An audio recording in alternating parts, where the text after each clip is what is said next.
మనం సుగుణను కలుసుకుందాం. ఆమె చిన్నతనం నుండే కష్టాలు, ఇబ్బందులు ఎదుర్కోవాల్సి వచ్చింది. అయితే ఆమెకు జీవితంపై ఏమైనా ఆశ ఉందా? హృదయాల్ని కదిలించే సుగుణ సాక్ష్యాన్ని ఇప్పుడు చూద్దాం. సుగుణ చిన్నతనంలోనే తండ్రిని కోల్పోయింది.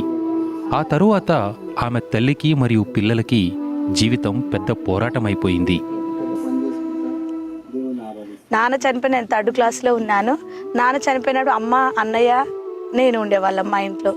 ఉన్నప్పుడు చాలా కష్టాల పాలుగా ఉంటున్నా. అమ్మ కష్టంగా నన్ను పెంచుతూ ఉంది.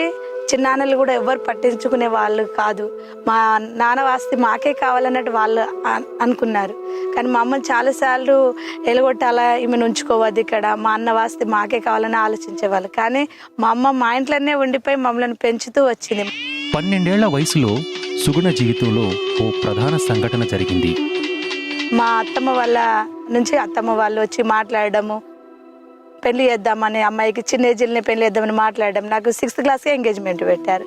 ఎంగేజ్మెంట్ పెట్టిన తర్వాత 7th క్లాస్కి వచ్చాను. 7th క్లాస్లో నాకు పెళ్లి చేశారు. అయితే వివాహ జీవితం సుగుణ ఊహించినట్టుగా లేదు. పెళ్ళైన తర్వాత అత్తమ్మ వాళ్ళ ఇంటికి వెళ్ళిపోయిన కొన్ని రోజులకే తను ఇంట్లో ఉండేటైనా కాదు. మా భర్త ఎందుకు ఉంటలేడో నాకు మాత్రం తెలియదు. ఇంకా అత్తమ్మ వాళ్ళు ఒక 1 month 2 months ఒక 2 నెలలు అట్లా బాగా చూసారు. తర్వాత తన కొడుకు ఇంట్లో ఉంటలేడన్న సంగతి వాళ్ళు గమనించి నన్ను కొంచెం బాధలు పెట్టడం జరుగుతుంది. వాస్తవం ఏంటంటే ఎల్లం రాడికల్ గ్రూపులో చేరి అప్పుడప్పుడు రాత్రి వేళల్లో ఆమె దగ్గరకు వచ్చేవాడు. సుగుణ గర్భం దాల్చిన సమయంలో కూడా ఎల్లం దగ్గర లేనందుకు సుగుణ చాలా బాధపడింది. ప్రెగ్నెంట్ అని నాకు కడుపు బయటకు ఏర్పడడం అట్లా జరుగుతుంది. ఇంకా చాలా ఎందుకు బాధపడిన అంటే ఇతను సరిగా లేడు, ఈ కడుపులో నా ఆడబిడ్డనా మగబిడ్డనా, ఇది ఏంది, నాకు అసలు ఎలా కష్టం, మళ్ళీ తర్వాత చాలా కష్టం కదా అని చాలా బాధపడిన. అట్లా ప్రెగ్నెంట్ ఉన్నా కానీ అసలు ఇంట్లో అన్నం తినేదాన్ని కాదు. రోజు గంజి తాగేదాన్ని. మాకు మ్యాగీ అనేది ఒక కుక్క ఉండేది. ఆ కుక్కకి అదే గంజి, నేను అదే తాగేదాన్ని. తన జీవన విధానాన్ని తట్టుకోలేక సుగుణ ఇక ముగింపు పలకాలి అనుకుంది. అయితే ఓ వ్యక్తి ఆమెను రక్షించాడు. ఇంకా స్టేషన్ తీసుకుపోతే తను ఏం చేస్తుండు, ఒక అమ్మని పిలిచి అక్కడ నా కోసము, ఆమె క్రిస్టియన్ అన్న విషయం నాకు తెలియదు అసలు. ఆమె క్రిస్టియన్స్, ఆమెకు పిలుస్తూ ఉన్నాడు, అమ్మ ఈ అమ్మకు జర్రా ప్రార్థన చేయవా అంటుండు. ప్రార్థన అంటే ఏందో అసలు ఏంది, మా ఊర్లోనే చర్చ్ ఉంది, CSI చర్చ్, కానీ మేమే వెళ్ళాను కదా అట్లా అనుకుంటున్నాను.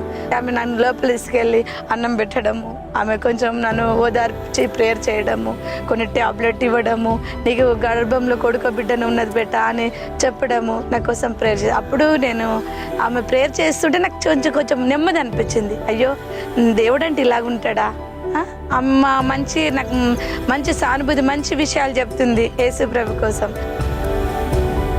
ఆ రోజు నుండి సుగుణ తన అవసరాలన్నిటి కోసం యేసుక్రీస్తును ప్రార్థించసాగింది. నెలలు నిండాక ఒక మగబిడ్డకు జన్మనిచ్చింది.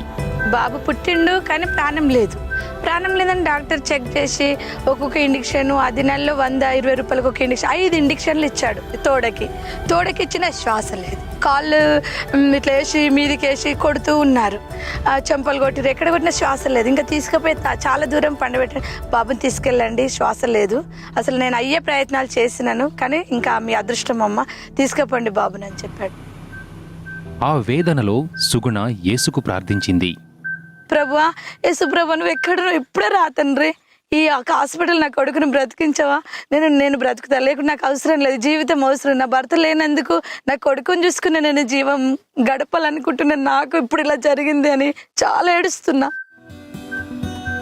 సుగుణ ప్రార్థిస్తూ ఉన్నప్పుడు ఓ అద్భుతం చూసింది. ఏడుసేసి అట్లనే కళ్ళు మూసుకున్నాను. వెలుగు వచ్చేస్తుంది. ఇంకా ఆ వెలుగులోనే క్యావ్ మన బాబు దగ్గర దాకా కనబడుతుంది ఆ వెలుగు.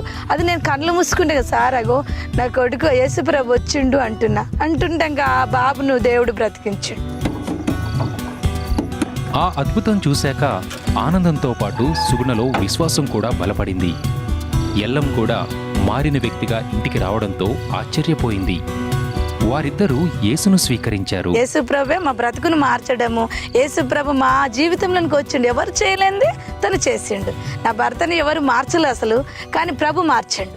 ప్రభు మార్చడం బట్టి దేవుడు ఈ స్థితిలో మమ్మల్ని ఉంచిండు. ఇంత సంతోషంగా మేము ఆనందిస్తున్నాం ఈ రోజు వరకు. నేడు సుగుణ మరియు ఎల్లం దోమకొండలోని బేతెల్ మినిస్ట్రీస్ ద్వారా దేవుణ్ణి సేవిస్తున్నారు. తన జీవితంలో దేవుడు చేసిన మేళ్లకు కృతజ్ఞతగా సుగుణ అనాథ పిల్లల్ని చేరదీసి వారికి క్రీస్తు ప్రేమ పంచుతోంది. ఎట్లా అంటే ఒక 10 మందితో స్టార్ట్ చేసినాం. 10 మందిని తీసుకొచ్చి పెట్టుకొని వీళ్ళని చదివిపియాలా, వీళ్ళను ఒక ప్రయోజకులుగా చేయాలని ఆ 10 మందితో మేము అనాథాశ్రమం స్టార్ట్ చేసినాం.